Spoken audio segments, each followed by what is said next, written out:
ദൈവത്തെ ആരാധിക്കും എന്ന തീരുമാനമാണ്. Price the Lord. ആ വാക്യം ഒന്നുകൂടെ വായിക്കാം. 4ാമത്തെ വാക്യം. യെസ്, വളരെ ആഗ്രഹിച്ചുകൊണ്ട് ഒരു കാര്യം അപേക്ഷിക്കുക. എന്താണ് ആഗ്രഹം? എനിക്ക് ദൈവത്തിന്റെ മനോഹരത്വം ഒന്ന് കാണണം. നമ്മുടെ ജീവിതത്തിലെ ഏറ്റവും വലിയ ആഗ്രഹം എന്താണ്? സ്തോത്രം. ഏറ്റവും വലിയ ആഗ്രഹം എന്താണ്? ഏറ്റവും വലിയ ആഗ്രഹം എന്താണ്? നമുക്ക് നമ്മോട് തന്നെ ഒന്ന് ചോദിക്കാം. ഇന്ന് ദൈവത്തെ ആരാധിക്കാനായി കടന്നിരിക്കുന്ന പ്രിയപ്പെട്ടവരെ, ഇതാ ഭക്തനായ ദൈവദാസൻ പറഞ്ഞിരിക്കുന്ന ഒരു പദപ്രയോഗം കണ്ടോ? ഹല്ലേലൂയ. ദൈവത്തിന്റെ മനോഹരത്വം എനിക്ക് നേരിട്ടൊന്ന് കാണുവാനിടയാകണം. ഹല്ലേലൂയ.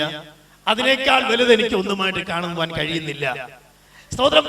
ഈ മനോഹരത്വം കാണണമെങ്കിൽ ഒരു പ്രത്യേകതയുണ്ട്. അവന്റെ ടാബർനാക്കിളിൽ ചെല്ലണം, അവന്റെ കൂടാരത്തിൽ ചെല്ലണം, അവന്റെ ഡ്വെല്ലിംഗ് പ്ലേസിൽ ചെല്ലണം, അവന്റെ വീട്ടിൽ ചെല്ലണം.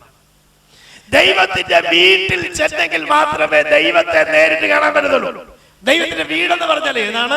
നിങ്ങൾ ദൈവത്തിന്റെ മന്ദിരമെന്നും ദൈവത്തിന്റെ ആത്മാവ് നിങ്ങൾ വസിക്കുന്നു എന്നും അറിയുന്നില്ലയോ എന്ന് തിരുവചനത്തിൽ വായിക്കുന്നു. അങ്ങനെ ദൈവത്തിന്റെ ഭവനങ്ങളായിരിക്കുന്ന നാം, സ്തോത്രം, ദൈവത്തിന്റെ വീടായ മറ്റൊന്നുണ്ട്. അവന്റെ ഫെലോഷിപ്പ്, അവന്റെ കൂട്ടായ്മ അനുഭവിക്കുന്ന ദൈവസഭ എന്ന് പറയുന്നവന്റെ വീടാണ്. Price the Lord. നാം അവന്റെ ഭവനക്കാരാണെന്ന് തിരുവചനം പറഞ്ഞിരിക്കുന്നു. ആ സ്വർഗീയ ഭവനത്തിന്റെ അംശികളാക്കി ദൈവം നമ്മെ തീർത്തിരിക്കുന്നു. അവൻ നമ്മുടെ നല്ല പിതാവായി ആ ഭവനത്തിന്റെ ഹെഡായി നിൽക്കുന്നത് യേശു കർത്താവാണ്. Price the Lord. അവന്റെ ഭവനത്തിൽ ചെന്നാൽ എന്ത് കാണാൻ കഴിയും? അവന്റെ മനോഹരത്വം കാണാൻ കഴിയും. സ്തോത്രം. വീണ്ടും മുന്നോട്ട് പോകുന്നു. ആമേൻ. മൂന്നാമതായി, ശരിയായ ആത്മീയ നിലവാരം പുലർത്തണമെങ്കിൽ 11ാമത്തെ വാക്യം. Teach me thy way. നിന്റെ വഴി എന്നെ കാണിക്കണമേ, എന്നെ പഠിപ്പിക്കണമേ. ഇംഗ്ലീഷിൽ പറയുന്നത് പഠിപ്പിക്കണമെന്നാണ്. സ്തോത്രം. അഭ്യസിപ്പിക്കണമേ. അഭ്യസനത്തിനകത്ത് ഒത്തിരി കാര്യങ്ങളുണ്ട്. പണ്ട് ഉള്ള ടീച്ചിങ് മെത്തേഡ് അല്ല ഇപ്പോഴത്തെ ടീച്ചിങ് മെത്തേഡ്. ഇപ്പോഴത്തേത് പിള്ളേരുടെ അഭിരുചിക്ക് അനുസരിച്ച് പഠിപ്പിക്കുക എന്നുള്ളതാണ്. എന്നാൽ നേരത്തെ അങ്ങനെ അല്ലായിരുന്നു. ശരിയായി പഠിക്കേണ്ടതെല്ലാം അവരെ പഠിപ്പിക്കുക എന്നുള്ളതാണ്. Price the Lord. സ്തോത്രം. കുട്ടിക്ക് പഠിക്കണ്ടെങ്കിൽ പഠിക്കണ്ട. സമരമാണെങ്കിൽ ഇന്ന് സമരമാണ്. വീട്ടിലിരിക്കുകയാണെങ്കിൽ വീട്ടിലിരുന്നോ, കുഴപ്പമൊന്നുമില്ല. സ്തോത്രം. അങ്ങനെയാണ് ഇന്നത്തെ നിലവാരം. പക്ഷേ ആദ്യകാലത്തിൽ അങ്ങനെ അല്ലായിരുന്നു. വേണ്ടെന്ന് പറഞ്ഞാൽ അവരെ പൊക്കി എടുത്തോട്ട് പോകും. സ്തോത്രം. പഠിക്കാൻ മനസ്സില്ലെന്ന് പറഞ്ഞാലും പൊക്കി എടുത്തോട്ട് പോയി പഠിപ്പിക്കും. ആമേൻ. ഹല്ലേലൂയ. അങ്ങനെയാണെങ്കിൽ സ്തോത്രം, കർത്താവിനോട് പലവട്ടം നമ്മൾ പറഞ്ഞിട്ടില്ലേ, എനിക്കിനി പറ്റില്ല, എന്നെ കൊണ്ട് സാധിക്കയില്ല. കർത്താവ് ഉദ്ദേശിക്കുന്ന മെതേഡ് ഇപ്പോഴത്തെ മെതേഡല്ല, പണ്ടത്തെ മെതേഡാ. പൊക്കി എടുത്തോണ്ട് അവിടെ തന്നെ കൊണ്ടുപോകും. Price the Lord. പണ്ട് ദേവദാസൻ പറഞ്ഞു, DP EP, സ്തോത്രം, ഡാൻസ്, പാട്ട്, ഇടയ്ക്ക് പഠിത്തം. സ്തോത്രം. തമാശന് വേണ്ടി അദ്ദേഹം പറഞ്ഞതാണെങ്കിലും ഒത്തിരി അർത്ഥമുണ്ട് അതിനകത്ത്. ഹല്ലേലൂയ. ഇപ്പൊ ടീച്ചർ ആന കളിക്കുന്ന കാണാം. കൊച്ചു പിള്ളേർക്ക് വേണ്ടി കൂടെ ഇരുന്നുകൊണ്ട് എല്ലാം കാണിക്കുക. പണ്ടത്തെ ടീച്ചറിനെ അങ്ങനെ കിട്ടുകയല്ല. സ്തോത്രം. അതൊരു നല്ല മെത്തേഡാണെന്ന് ചിന്തിക്കുന്ന ഒത്തിരി പേരുണ്ട്. ഞാൻ സ്തോത്രം ഇപ്പം എഡ്യൂക്കേഷൻ മെത്തേഡിനെ കുറിച്ച് സംസാരിക്കാനല്ല അവിടെ നിൽക്കുന്നത്. ഒരു കാര്യം പറയാൻ വേണ്ടിയാണ്. കർത്താവ് ഫോളോ ചെയ്യുന്നത് ശരിയായി അഭ്യസിപ്പിച്ച് വേണ്ടെന്ന് പറഞ്ഞാലും മതിയെന്ന് പറഞ്ഞാലും അവന്റെ പെർഫെക്ഷൻ പ്രാപിക്കുന്നത് വരെ നമ്മെ പഠിപ്പിക്കുന്നവനാണ്. ഹല്ലേലൂയ. അതിന്റെ കൂട്ടത്തിൽ വടിയും വെച്ചിട്ടുണ്ടെന്ന് തിരുവചനം പറഞ്ഞിരിക്കുന്നേ. സ്തോത്രം. ബാലശിക്ഷ നൽകാൻ, ബാലശിക്ഷ നൽകാൻ. എബ്രായ ലേഖനത്തിൽ വായിക്കുന്നതാണ്, ബാലശിക്ഷ നൽകുന്നില്ലെങ്കിൽ സ്തോത്രം പഠിക്കുവാൻ വന്നിരിക്കുന്ന പ്രിയപ്പെട്ടവർ വെറും അതെ സ്തോത്രം കുട്ടികൾ മാത്രമല്ല, എവിടുന്നെങ്കിലും വാടകയ്ക്ക് എടുത്തോണ്ട് വന്നതല്ല. സ്തോത്രം. ഈ ഡിവിഷൻ കുറഞ്ഞു പോകുമോ എന്ന് പേടിച്ചിട്ട് ആരുടെയെങ്കിലും തലയെണ്ണി കാണിക്കാൻ കൊണ്ടുവന്നതല്ല. സ്തോത്രം. തന്റെ ചങ്കിലെ ചോരയാൽ വീണ്ടും ജനനം പ്രാപിച്ച ദൈവമക്കളാണ് ഇതിലെ കുട്ടികൾ എന്ന് പറയുന്നത്. അതുകൊണ്ട് അവരെ ശരിയായി ശാസിക്കുകയും ശരിയായി ശിക്ഷിക്കുകയും ചെയ്യുകയാണ്. യെസ്. ഹല്ലേലൂയ. സ്തോത്രം. അങ്ങനെയാണെങ്കിൽ ബാലശിക്ഷ എന്ന് പറയുന്നത് എന്താണ്? ശരീരത്തിന്മേൽ കൊടുക്കുന്ന ശിക്ഷയാണ്. Price the Lord. ഹല്ലേലൂയ. സ്തോത്രം. നമ്മുടെ ആത്മാവിനോ മനസ്സിനോ ആഴമേറിയ എന്തെങ്കിലും വിഷയം ഉണ്ടായി കഴിഞ്ഞാൽ ശരിയായിട്ട് കർത്താവ് അടുത്ത് വരാൻ ചിലപ്പോൾ ഒരുപക്ഷെ കഴിഞ്ഞു വന്ന് വരികയില്ല. എന്നാൽ ശരീരത്തിലേൽക്കുന്ന അടികൾ വേദനകൾ വരുമ്പോഴാണ് എൻ്റെ ദൈവമേ എന്ന് വിളിക്കുന്നത്. അതാ കർത്താവ് ആഗ്രഹിക്കുന്നത്. അങ്ങനെയാ എബ്രായ ലേഖനത്തിൽ വായിക്കുന്നത്. തൽക്കാലം അത് സന്തോഷകരമല്ല, എന്നാൽ അഭ്യാസം തികഞ്ഞു കഴിയുമ്പോൾ മനസ്സിലാകും ഇതെന്റെ നന്മയ്ക്ക് വേണ്ടിയായിരുന്നു. ഇന്ന് പകൽക്കാലം ദൈവസന്നിധിയിൽ ആയിരിക്കുന്ന പ്രിയപ്പെട്ടവരെ, എത്ര പ്രാവശ്യം അവൻ നമ്മെ ശിക്ഷിച്ചു. അത് തല്ലിക്കൊല്ലുവാൻ വേണ്ടിയല്ല, അവൻ നമ്മെ ടീച്ച് ചെയ്യുകയായിരുന്നു. യഥാർത്ഥത്തിൽ ഭക്തനായി ആത്മീയ നിലവാരത്തിൽ നിൽക്കണമെന്നുണ്ടെങ്കിൽ ഒരു വിഷയം നമ്മൾ പ്രാർത്ഥിക്കണം, കർത്താവേ നിന്റെ വഴി എന്നെ പഠിപ്പിക്കണമേ, അഭ്യസിപ്പിക്കണമേ. സ്തോത്രം. വീണ്ടും തുടർന്ന് മുന്നോട്ട് പോകുമ്പോൾ അതിന്റെ 13-ാമത്തെ വാക്യം.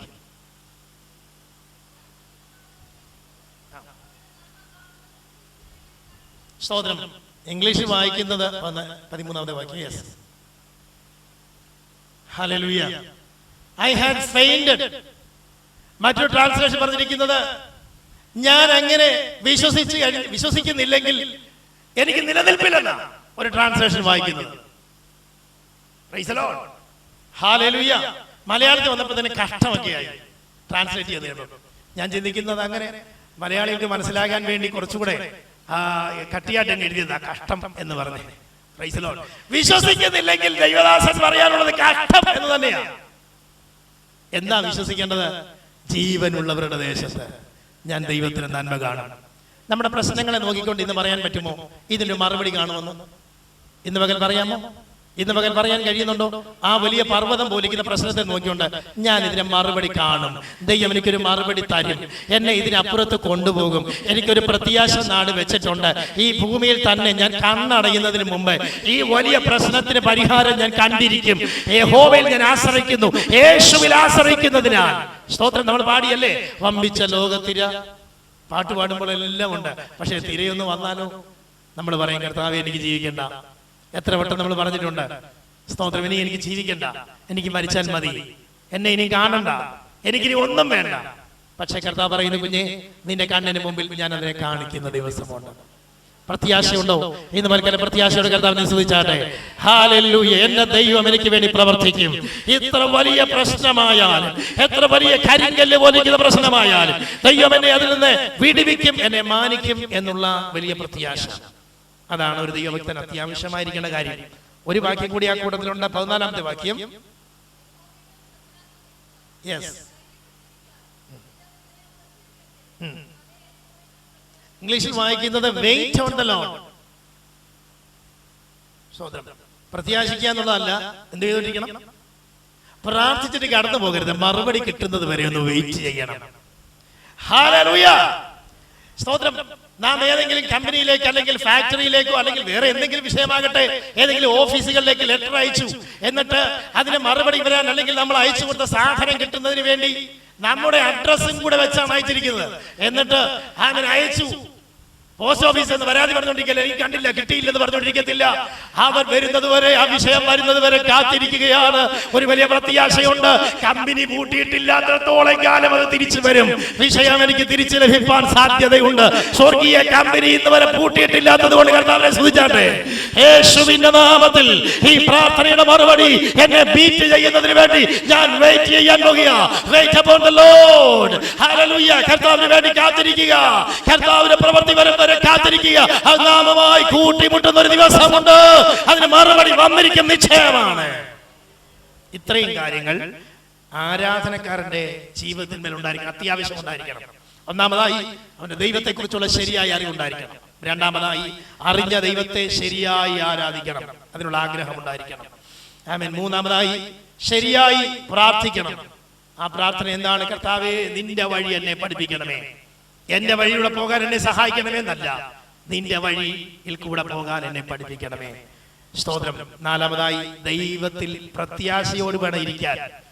ഒടുവിലായി നാം കണ്ടു, അഞ്ചാമത്തേത് കാത്തിരിപ്പിന് വേണ്ടിയുള്ള തീരുമാനമെടുക്കുകയാണ്. ഞാൻ ഇനിയും കാത്തിരിക്കും, ഇനി മേലാൽ മറുപടി കിട്ടുന്നവരെ സഭയെ വരത്തില്ലെന്നല്ല ചിന്തിക്കുന്നത്.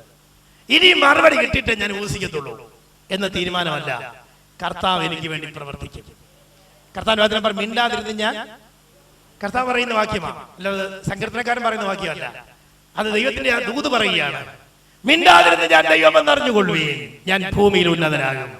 സ്തോത്രം. ഇന്ന് നമുക്കെതിരെ ശബ്ദിക്കുന്ന അനേക വാക്കുകളുണ്ട്, അനേക അന്യായ ശബ്ദങ്ങളുണ്ട്.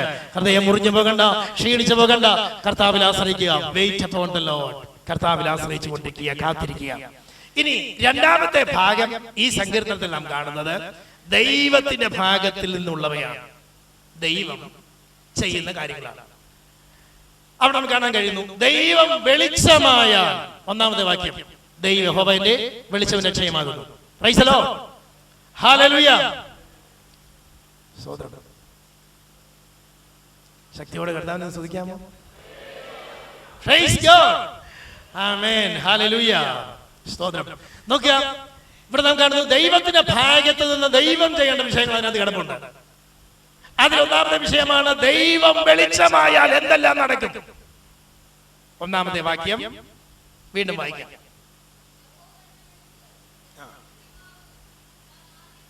കണ്ടോ? ഭയപ്പെടും. ആരെ ഭയപ്പെടും? അടുത്തത് പേടിക്കും. ഇനി മൂന്നാമത്തെ വാക്യം, ആമേൻ. ആരാണ്ടോ വഴിയിൽ നിന്നുകൊണ്ട് ഒന്ന് തുറിച്ചു നോക്കിയപ്പോൾ പേടി തുടങ്ങിയതാണ്. കൊച്ചുകുട്ടികൾക്കാണെങ്കിൽ എല്ലാം പേടിയാണ്. സ്തോത്രം. ഒരു മൂങ്ങായിരിക്കുന്ന കണ്ടു കഴിഞ്ഞാൽ, അതിനെ കണ്ണ് കണ്ടു കഴിഞ്ഞാൽ, ചില മൃഗത്തെ കണ്ടു കഴിഞ്ഞാൽ, പൂച്ചയെ കണ്ടു കഴിഞ്ഞാൽ എല്ലാം പേടിയാണ്. നമുക്ക് അത്രയും വലിയ പേടിയൊന്നും ഇല്ലെങ്കിലും ചില വിഷയങ്ങൾ കാണുമ്പോൾ നമുക്ക് പേടി വരും. ഒരു വ്യക്തിയെങ്കിലും നമുക്കെതിരായി നിൽക്കുന്നു എന്ന് കാണുമ്പോൾ പേടി വരും. ഓഫീസിലെതിരായി നിൽക്കുന്ന വ്യക്തികളെ കാണുമ്പോൾ പേടി വരും.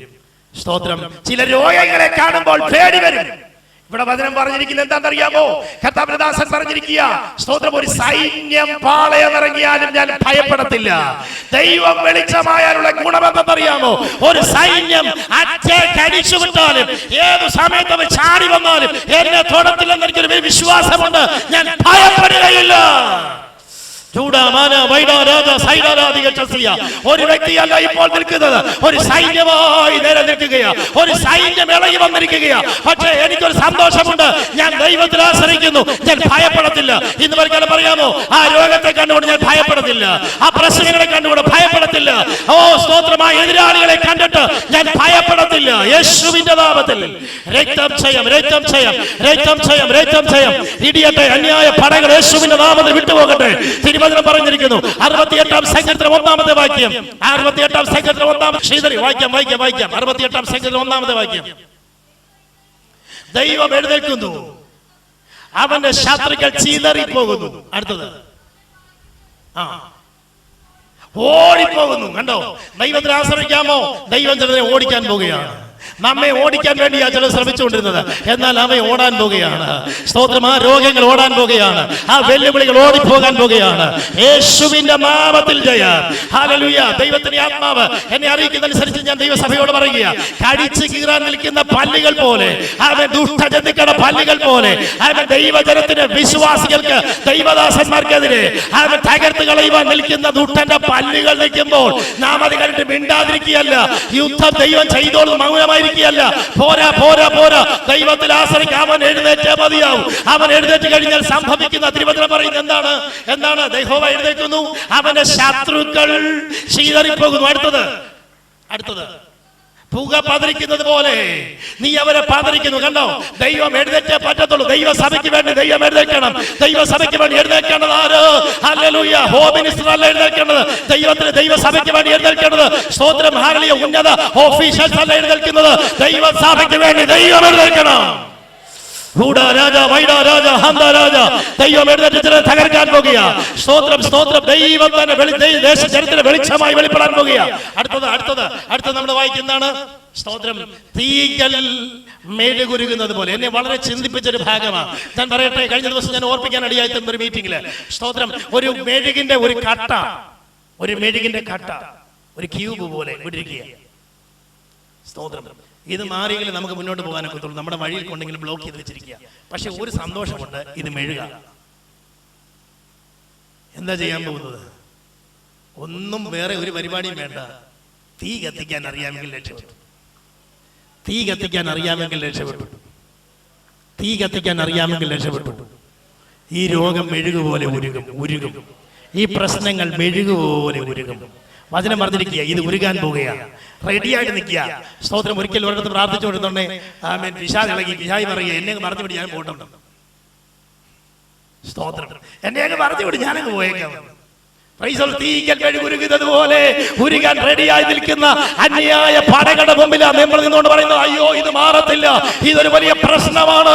പക്ഷേ ദൈവമൈതലേ, ആത്മാവിനെ തീ കത്തിക്കാൻ നിനക്ക് അറിയാമെങ്കിൽ, ആത്മാവിനെ അഗ്നി കത്തിക്കാൻ നിനക്ക് ശക്തി ഉണ്ടെങ്കിൽ, അതിനുള്ളതായ മനസ്സൊരുക്കമുണ്ടെങ്കിൽ ഇന്ന് വൽക്കൽ വഴി മാറാൻ പോവുകയാണ്.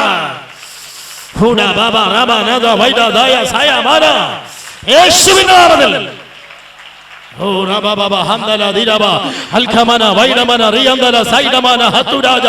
ജ്ഞാനം കൊണ്ടല്ല, ബുദ്ധി കൊണ്ടല്ല, വേറെ ഒന്നുകൊണ്ടുമല്ല, ദൈവത്തിലുള്ള ആശ്രയം തീ പോലെ കത്തട്ടെ.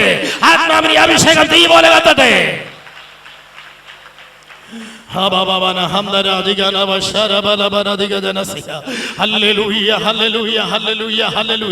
ഒരു ഹാർട്ട് ഓപ്പറേഷൻ നടത്തിയിട്ടല്ലാതെ വിട്ടുപോകത്തില്ലെന്ന് പറഞ്ഞ് ചിലരുടെ മേൽ വാദിക്കുന്ന ചില വെല്ലുവിളികളെ ദൈവത്തിന്റെ ആത്മാവ് ഓർപ്പിക്കുന്നു.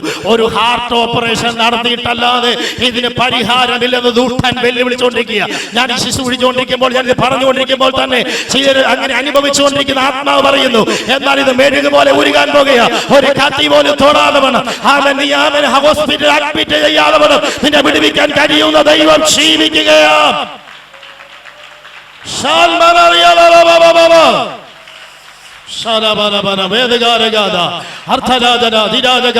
ഇടിയട്ടെ, യേശുവിന്റെ നാമത്തിൽ ഉരുകി മാറട്ടെ.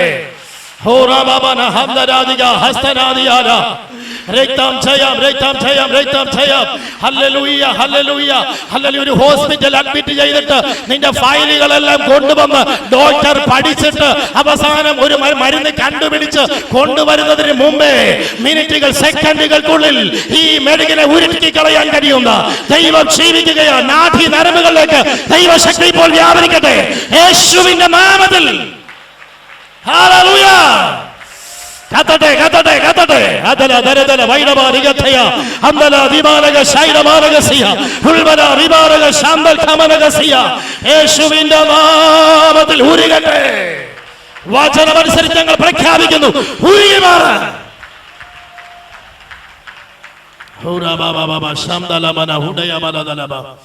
സ്തോത്രം, സ്തോത്രം, സ്തോത്രം. കർത്താവ് വെളിച്ചമായിട്ട് വന്നു കഴിഞ്ഞാൽ രണ്ടാമത്തെ വാക്യത്തിൽ നാം വായിക്കുന്നു, ശത്രുക്കൾ ഇടറി വീഴും. സ്തോത്രം. ശത്രുക്കൾ ഇടറി വീഴും ദൈവം വെളിച്ചമായിട്ട് നിന്നാൽ. നാലാമത്തെ വാക്യം നാം വായിച്ച വാക്യമാണ്, പ്രാർത്ഥനയ്ക്ക് വ്യത്യാസം ഉണ്ടാകും. ഇന്നലെ വരെ പ്രാർത്ഥിച്ചുകൊണ്ടിരുന്ന ദൈവമേ, ഇന്നാർ എനിക്ക് നേരെ കൂട്ടം കൂടി എന്റെ ജീവൻ എടുത്തു കളയാൻ ശ്രമിക്കുന്നു, ദൈവം ഒരു ന്യായവിധി അയക്കണമേ എന്ന് പ്രാർത്ഥിച്ചുകൊണ്ടിരുന്നെങ്കിൽ ദാവീദിന്റെ അനുഭവം തന്നെ കാണുവാൻ കഴിയും. ദൈവം വെളിച്ചമാണെന്ന് ബോധ്യപ്പെട്ട് കഴിഞ്ഞപ്പോൾ പ്രാർത്ഥനയുടെ ശബ്ദം മാറി, രീതി മാറി. എനിക്ക് ദൈവം മതിയെന്ന്, ആ ദൈവ സാന്നിധ്യം മതിയെന്നുമായി. സ്തോത്രം. ദൈവം വെളിച്ചമായാൽ അഞ്ചാമത്തെ വാക്യത്തിൽ നമ്മൾ കാണുന്നു, സംരക്ഷണം ലഭിക്കും. ദൈവം വെളിച്ചമായാൽ ആറാമത്തെ വാക്യത്തിൽ മാന്യത ലഭിക്കും. ഒന്ന് വായിച്ചേ, ആറാമത്തെ വാക്യം. ഇപ്പോഴെന്റെ ചുറ്റുമുള്ള, അപ്പൊ ദാവീദ് എവിടെ നിൽക്കുക? സങ്കീർത്തനക്കാരൻ എവിടെ നിൽക്കുക? ശത്രുക്കളുടെ നടുവിൽ നിൽക്കുക. ശത്രുക്കളുടെ നടുവിൽ നിൽക്കുക. Price the Lord. എന്റെ ചുറ്റുമുള്ള ശത്രുക്കളുടെ മേൽ എന്റെ തല ഉയരും. മാന്യതയോടുകൂടി തല ഉയർത്തുന്ന ഒരു ദൈവം ജീവിക്കുകയാണ്. അതിന് ചെയ്യേണ്ട പരിപാടി എന്താ? ദൈവത്തിൽ ആശ്രയിക്കുക. അവൻ നമ്മുടെ ആശ്രയമായിരിക്കട്ടെ. സ്തോത്രം, സ്തോത്രം, ഹല്ലേലൂയ. മൊർദെഖായിയെ കുറിച്ച് വായിക്കുന്നവന്റെ ജീവനെ എടുത്തു കളയാൻ വേണ്ടി ആ ഹാമാൻ കഴുകുമരം ഒരുക്കിയത്. സ്തോത്രം. ദൈവസഭയോട് അങ്ങനെ ഒരു ദൂത് പറയുന്നു, സമയത്തിന് മുമ്പേ കഴുകുമരത്തിൽ തൂക്കണമെന്ന് ദുഷ്ടൻ ചിന്തിച്ചു കൊണ്ടിരിക്കുക. പക്ഷേ ദൈവപൈതലേ, ഹാമാന്റെ ജീവിതം അങ്ങനെയല്ല തീർന്നത്. അവൻ മാത്രമല്ല വിടുവിക്കപ്പെട്ടത്, അവനോടുകൂടെ അവന്റെ ജനം മുഴുവൻ വിടുവിക്കപ്പെട്ടു. ദൈവത്തിൽ ആശ്രയിക്കുന്ന പ്രിയപ്പെട്ടവരെ, ഇന്ന് പകൽ ഭയത്തെ എറിഞ്ഞുകളാ. ഹല്ലേലൂയ. എതിരെ നിൽക്കുന്ന ഹാമാൻ അവൻ രാജാവിനോട് എത്ര അടുത്ത് നിൽക്കുന്നവനായാലും ഒറ്റ രാത്രി കൊണ്ട് അവനെ പൊസിഷൻ മാറ്റിയിട്ട് അതേ കഴുകുമരത്തിൽ തൂക്കി വിടുവിക്കുവാൻ ശക്തിയുള്ള ദൈവമാണ് ഞാൻ നീ ആരാധിക്കുന്നത്. ഒരു പക്ഷേ ഒരു മനുഷ്യനായിരിക്കത്തില്ല നമ്മുടെ ശത്രു, നമ്മുടെ എതിരാളി പിശാചാണ്. അവനെ നീക്കിക്കളയാൻ ഒറ്റ രാത്രി ഇന്ന് രാത്രി തന്നെ വെല്ലുവിളികൾ ഉരുണ്ടു വീഴാൻ പോകുകയാണ്. ദൈവത്തിൽ ആശ്രയിക്കുന്ന ദൈവത്തിന്റെ പ്രശ്നങ്ങൾ ഒറ്റ രാത്രി കൊണ്ട്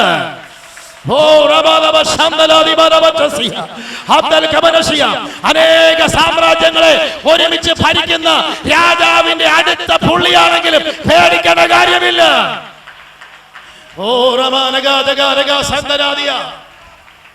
ഹല്ലേലൂയ. നാം ആരാധിക്കുന്ന യേശു കർത്താവിനെ കുറിച്ച് ശരിയായിട്ട് വെളിപ്പാട് പ്രാപിക്കേണ്ട അത്യാവശ്യമാണ്. യോഹന്നാൻ പത്മോസിൽ കണ്ടത് കർത്ത ദിവസത്തിൽ ആത്മവിവശനായി കണ്ട കാര്യം അവൻ വെളിപ്പാട് പുസ്തകം 1:12 മുതൽ വാക്യങ്ങൾ വായിക്കുന്നുണ്ട്. ആ ഭാഗത്തെ കടന്നു പോകുന്നില്ല, സമയമില്ലാത്തത് കൊണ്ട്. പക്ഷേ ഒറ്റ കാര്യം, അവന്റെ മുഖം സൂര്യനെ പോലെ പ്രകാശിക്കുന്നത് കണ്ടു. അവന്റെ വായിൽ നിന്ന് ഇരുവായ്ത്തുള്ള വാൾ വെളിപ്പെടുന്നത് കണ്ടു. അവന്റെ തലയും തലമുടിയുമെല്ലാം പഞ്ഞി പോലെ ഇരിക്കുന്നു.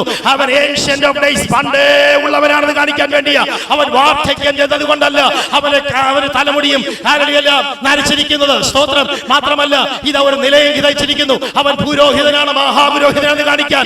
ഇതാ സ്തോത്രം, അവന്റെ മുകളിലൂടെ, അതിന്റെ മുകളിലൂടെ സ്തോത്രം, ഇതാ ഒരു മാറത്തെ പൊൻകച്ച അവൻ കെട്ടിയിരിക്കുന്നു. അത് കാണിക്കുന്ന രാജാതിരാജാവാണെന്ന് കാണിക്കുന്നതിന് വേണ്ടി സ്തോത്രം. വീണ്ടും വെളിപ്പാട് പുസ്തകം പറഞ്ഞിരിക്കുന്നു, വെള്ളോടിന് സദൃശമായ കാൽ. വെള്ളോട് എന്ന് പറയുന്നത് രണ്ട് സാധനങ്ങളുടെ ചേർന്നുള്ള ഒരു ചേരുവകയാണ് വെള്ളോട്. എങ്ങനെയാ വെള്ളോട് ഉണ്ടാക്കുന്നത്? അങ്ങനെയാണെങ്കിൽ യേശു കർത്താവിൽ രണ്ട് വ്യക്തിത്വങ്ങൾ ഒരുമിച്ച് അടങ്ങിയിരിക്കുന്നു. ഒന്ന് ദൈവത്വവും രണ്ട് മനുഷ്യത്വവും. അവൻ പൂർണ്ണ നിലയിൽ അവൻ അടങ്ങിയിരിക്കുക. ഹല്ലേലൂയ. തീങ്കൽ ജ്വലിക്കുന്നത് പോലെ അവന്റെ കാൽപാദങ്ങൾ ജ്വലിച്ചുകൊണ്ടിരിക്കുകയാണ്. അവന്റെ ശബ്ദം എന്ന് പറയുന്നത് പെരുവെള്ളത്തിന്റെ മീതെ, അവൻ ശക്തിയോടുകൂടി അത് പെരുവെള്ളത്തിന് മീതെ മുഴങ്ങുന്നതായ ശബ്ദം പോലെ, മുഴക്കമുള്ള ശബ്ദമത്രേ. അവനെ കണ്ടു കഴിഞ്ഞപ്പോൾ മരിച്ചവനെ പോലെ യോഹന്നാൻ താഴെ വീണു. സ്തോത്രം. ദൈവസഭയ്ക്ക് വേണ്ടി യേശു കർത്താവ് എഴുന്നേറ്റു.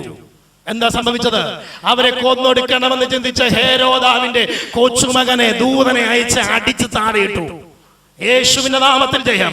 അവൻ ചങ്ങലക്കിട്ട് അകത്ത് കയറ്റണമെന്ന് പറഞ്ഞ്, കള്ളക്കേസിൽ കൊടുക്കണമെന്ന് പറഞ്ഞ്, അവൻ പട്ടാളക്കാർ പുറകെ നടന്ന് വലിച്ചെടുത്ത സ്ഥാനത്ത് ഒരു ഇരുമ്പഴി പോലും അറുത്ത് മുറിക്കാതെ അകത്ത് കിടന്ന പ്രിയപ്പെട്ടവരെ പുറത്തു കൊണ്ട് ശുശ്രൂഷിപ്പിച്ച ദൈവശക്തിയായിരുന്നു ദൈവസഭയുടേത്. ഹല്ലേലൂയ. നിന്നെ പൂട്ടിയിടാൻ ശ്രമിച്ചാൽ ദൈവം നിന്നെ പുറത്തു കൊണ്ടുവരാൻ പോകുകയാണ്. ഇരുമ്പഴികളിൽ നിന്ന് പുറത്തു കൊണ്ടുവരാൻ പോകുകയാണ്. നിയമത്തിന്റെ ചങ്ങലയിൽ നിന്ന് യേശുവിന്റെ നാമത്തിൽ. ഹല്ലേലൂയ. ദൈവത്തിന്റെ ആത്മാവാരോട് അങ്ങനെയൊക്കെ പറയുന്നു. നിയമത്തിന്റെ കുരുക്കുകളിൽ നിന്ന് ദൈവം ചില പുറത്തു കൊണ്ടുവരാൻ പോകുകയാണ്. ഇന്ന് പകരം സംഭവിക്കട്ടെ യേശുവിന്റെ നാമത്തിൽ. ഞാൻ പറഞ്ഞുകൊണ്ടിരിക്കുമ്പോൾ എന്റെ ശരീരത്തിന്മേൽ വലിയ ദൈവശക്തി ഞാൻ അറിയുന്നു. സ്തോത്രം. നിയമത്തിന്റെ കുരുക്കുകളിൽ നിന്ന് ദൈവം ചിലരെ കെട്ടടിച്ച് പുറത്തു കൊണ്ടുവരാൻ പോകുകയാണ്. നിനക്കെതിരെ കരുതിക്കൂട്ടി ഉണ്ടാക്കിയതായ ചില പ്രത്യേക നിയമ കുരുക്കുകൾ യേശുവിന്റെ നാമത്തിൽ അറിയട്ടെ.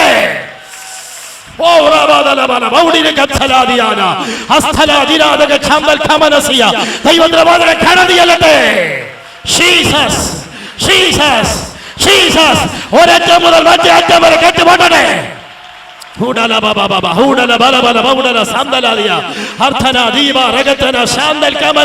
യേശുവേ. ഹല്ലേലൂയ. Jesus, Jesus, Jesus, Jesus. മൊർദെഖായി ഒന്നുമല്ലാത്തവനായി ഏതോ സിറ്റിയുടെ സ്ട്രീറ്റിന്റെ താഴെ ഇരുന്നു കൊണ്ട്, ആ മൂലയ്ക്ക് ഇരുന്നു കൊണ്ട് അവൻ നിരങ്ങുകയാ. അവൻ തലയിലൂടെ വെണ്ണീരിട്ടിട്ടുണ്ട്. അവൻ സ്വതം രട്ടവൻ ഉടുത്തിട്ടുണ്ട്. അവൻ പറയുന്നത്, ഞാനും മരിക്കും, എന്നോട് കൂടെ പ്രിയപ്പെട്ടവർ മരിക്കാൻ പോവുക. ഇനി ഒറ്റ ഹോപ്പേ ഉള്ളൂ. അവർക്കറിയാവുന്ന ഒരു കാര്യം ഉപവാസ പ്രാർത്ഥനയാണ്. സ്തോത്രം. നാമധേയമായ ഉപവാസമല്ല, ഹൃദയത്തെ അന്തർഭാഗത്തു നിന്ന് സ്തോത്രം, വസ്ത്രങ്ങളെ അല്ല, ഹൃദയങ്ങളെ തന്നെ കീറി കരഞ്ഞാൽ മറുപടി ഉണ്ടെന്നുള്ള പ്രവാചക വാക്യമോർത്ത് അവർ ദൈവസന്നിധിയിൽ കരയാൻ തുടങ്ങി. ഒരു രാജ്യം മുഴുവൻ കരഞ്ഞപ്പോൾ ഒരു വലിയ മറുപടി ഒറ്റ രാത്രി കൊണ്ട് വ്യാപരിച്ചു. ഹല്ലേലൂയ. ഇനി ഹാമാനെ ഒരിക്കലും കാണാൻ കിട്ടാതെ അവന്റെ അഡ്രസ് പോലെ തൂത്ത് കളഞ്ഞുകൊണ്ട് ദൈവം ആ രാജ്യത്തിന് ന്യായം വിധിച്ചെങ്കിൽ തന്റെ ജനത്തിന് വേണ്ടി ഉപവാസ പ്രാർത്ഥന മധ്യത്തിൽ, കരച്ചിലിന്റെ മധ്യത്തിൽ മൊർദെഖായി എതിർക്ക് വേണ്ടി ഇറങ്ങാൻ പോകുകയാണ്.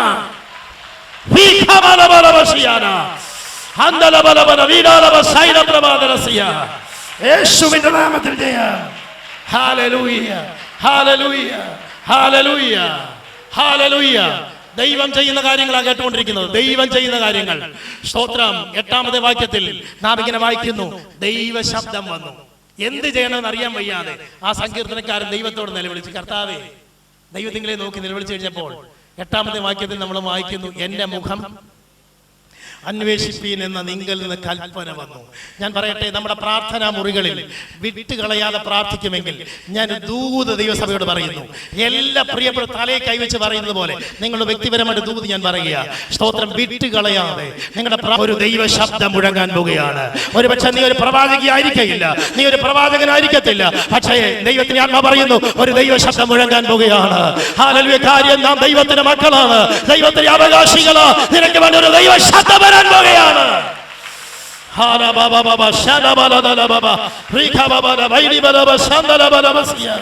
യേശുവിന്റെ നാമത്തിൽ ആമേൻ. ലാസ്റ്റ് ഒരു വാക്യം കൂടെ, 10ാമത്തെ വാക്യത്തിൽ, എൻ്റെ അപ്പനും അമ്മയും എന്നെ ഉപേക്ഷിച്ചിരിക്കുന്നു. ദൈവം ചെയ്യാൻ പോകുന്ന കാര്യം എന്താണെന്നറിയാമോ? എൻ്റെ അപ്പനും അമ്മയും എന്നെ ഉപേക്ഷിച്ചിരിക്കുന്നു, എങ്കിലും യഹോവ എന്നെ ചേർത്തുകൊള്ളും. ഒരു രക്ഷകർത്താവായിട്ട് എഴുന്നേൽക്കാൻ പോകുകയാണ്. സ്തോത്രം. എത്ര പ്രായം ചെന്ന ആൾക്കാർക്കാണെങ്കിലും ഒരു നിമിഷം പ്രശ്നങ്ങൾ വരുമ്പോൾ ഇങ്ങനെ ചിന്തി, എൻ്റെ അമ്മ ഉണ്ടായിരുന്നെങ്കിൽ, എൻ്റെ അപ്പൻ ഉണ്ടായിരുന്നെങ്കിൽ ഒന്ന് വിഷമം പറയായിരുന്നു. ഒരു പക്ഷേ നിന്റെ ഭൗതികമായ അപ്പനും അമ്മയും പോലും മറന്നു കളഞ്ഞാലും, നമ്മളിന്ന് പാടി അമ്മ കുഞ്ഞിനെ പോറ്റുന്നത് പോലെ. അതെ, യെശയ്യാപ്രവചനം നമ്മൾ വായിക്കുന്നു, ഒരു അമ്മ ആശ്ലേഷിക്കുന്നത് പോലെ അവൻ നമ്മെ തോളിലെടുത്ത് ആശ്ലേഷിക്കുന്ന ദൈവമാണ്. കണ്ണുകളടയ്ക്കാൻ നമുക്ക് നിമിഷം പ്രാർത്ഥിക്കാം. എന്നെ സഹായിക്കാൻ ആരുമില്ല, എന്റെ വിഷമം കേൾക്കാൻ ആരുമില്ല. ലോകത്തിലെ അപ്പനും അമ്മയും പോലും എന്നെ മനസ്സിലാക്കുന്നില്ല. ഇന്ന് പകൽ അങ്ങനെ ഒരു ഞരക്കത്തോടു കൂടിയാണ് ദൈവസന്നിധിയിലായിരിക്കുന്നെങ്കിൽ, അവരെക്കാൾ ഉപരിയായി, അമ്മയെക്കാളും അപ്പനേക്കാൾ ഉപരിയായി നമ്മെ സഹായിക്കാൻ കർത്താവുണ്ട്. അവൻ നമ്മെ എടുത്തുകൊണ്ട് നടക്കുന്നവനാണ്. വേദനകൾ നമ്മളെ ആശ്വസിപ്പിക്കുന്നവനാണ്. അവൻ ആശ്വാസപ്രദനാണ്. ദൈവം നമ്മുടെ വെളിച്ചമായിരിക്കട്ടെ. ദൈവത്തെ ശരിയായി നമുക്ക് മനസ്സിലാക്കാം. അവൻ നമ്മുടെ കൂടെ ഇരിക്കട്ടെ. ഈ വചനങ്ങളാൽ ദൈവം നമ്മെ ആശ്വസിപ്പിക്കട്ടെ.